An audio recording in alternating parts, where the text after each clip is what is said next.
হ্যাঁ, বন্ধ করে কাজ করছো যে? বন্ধ না করলে কি করে চলবে?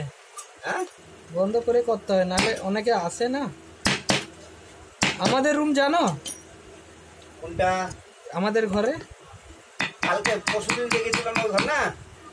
আমাদের দোকান তো বন্ধ হয়ে গেছে, আরেকটু আগে বন্ধ করতে পারলো না? না না, ইলেকট্রিকের কোনো প্রবলেম আছে, আচ্ছা। শুধু ঠিক করার জন্য। আমি নলের